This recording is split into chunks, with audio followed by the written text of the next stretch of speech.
आज का साइंस का चैप्टर है एटम्स एंड मॉलिक्यूल्स। इसी कड़ी में आज हम स्टडी करेंगे कि एटम्स क्या होते हैं। तो इसको बिल्कुल सिंपल रखेंगे स्टूडेंट्स। देखिए एटम जो है वो बहुत छोटा, सबसे छोटी इकाई है जो किसी भी रासायनिक अभिक्रिया में भाग लेती है। सबसे छोटी इकाई, तब वो जब ले रही है, पार्टिसिपेट कर रही है, तब कोई रिएक्शन हो रहा है। इसी एटम के बारे में कुछ हम जानकारी लेंगे आज। आइए समझते हैं इसको। तो देखिए हमने पहले तो ये पढ़ा है कि एटम वास्तव में किसके कंस्टिट्यूएंट पार्टिकल्स हैं। वो है मैटर के, यानी मैटर जिसको आप पदार्थ कह रहे हैं, वो सबसे बहुत ही छोटे छोटे कणों से मिलकर बना है, जो हमने डाल्टन एटॉमिक थ्योरी में स्टडी किया है।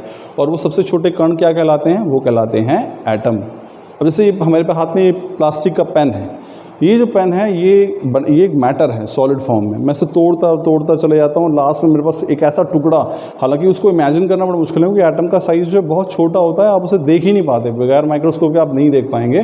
तो वो अंततः इतना छोटा टुकड़ा बच जाएगा आखिरी, जिसको मैं और नहीं तोड़ूंगा। अगर तोड़ूंगा तो वो अपनी आइडेंटिटी या अपने गुण जो है वो खो देगा। तो वो सबसे छोटी इकाई किसी भी मैटर की जो कि पार्टिसिपेट करती है किसी रिएक्शन में, या फिर सबसे छोटी इकाई, वो कहलाती है एटम। अब देखिए आगे क्या है। Atoms are very small, they are smaller than anything that we can imagine or compare with. Atoms जिसको आप परमाणु कहते हैं, वास्तव में वो बहुत ही महीन, बहुत ही छोटे होते हैं कि आप उसको इमेजिन भी नहीं कर सकते वो कितने छोटे होंगे। माइक्रोस्कोपिक हैं, वो सूक्ष्मदर्शी द्वारा ही देखे जा सकते हैं। नग्न आँखों द्वारा या नेकेड आइज़ के द्वारा आप एटम्स को नहीं देख सकते हैं। आगे देखिए साइज़ की बात कर रहे हैं तो size of atom is measured by atomic radius. Atomic radius is measured in nanometers. तो अगर किसी एटम के आकार की व्याख्या करनी है, हमें एटम के साइज़ की व्याख्या करनी है, तो हम लोग उसको किस फॉर्म में करते हैं? In terms of atomic radius, यानी परमाणु त्रिज्या। रेडियस इसको आप समझते होंगे, सर्कल का रेडियस क्या होता है, तो डायमीटर का हाफ जो होता है। तो किसी भी एटम का साइज़ जो है that is expressed in terms of atomic radius. Atomic radius या परमाणु त्रिज्या के आधार पर हम उसकी व्याख्या करते हैं। एटॉमिक रेडियस को मापने का तरीका क्या है? देखिए इतना छोटा और महीन है कि हम इसको नैनोमीटर में नापते हैं। नैनोमीटर समझते हैं स्टूडेंट्स कितने मीटर के बराबर है? 10⁻⁻⁹। तो ये संख्या कितनी है? 1 डिवाइडेड बाय 1 के आगे अगर आप 9 जीरो लगाते हैं तो दैट इज़ नैनोमीटर। नैनो मतलब -9 होता है। तो इतना छोटा कण है, 1/1 के आगे अगर आप 9 जीरो लगा रहे हैं, so that is the size of atom. इतना छोटा आकार होता है जिसको आप नग्न आंखों से तो कभी भी देख नहीं पाएंगे। ठीक है, अब इसमें एग्जांपल छोटा सा ले लीजिए। Atomic radius of hydrogen is 10⁻⁻10 metre and it is smallest of all.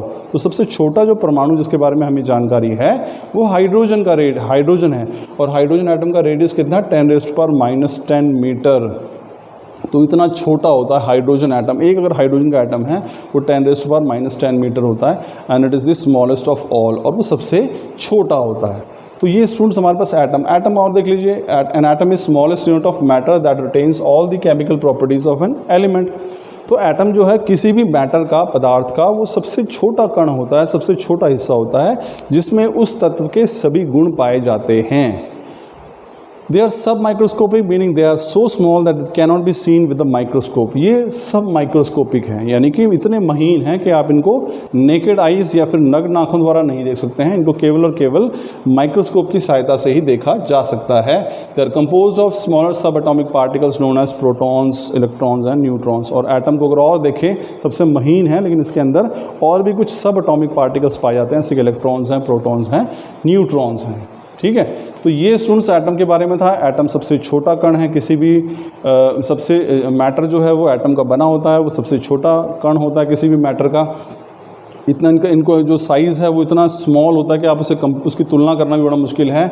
इनको हम नैनोमीटर में नापते हैं इनका रेडियस। और हाइड्रोजन जो है वो सबसे छोटा एटम है जिसका रेडियस कितना होता है?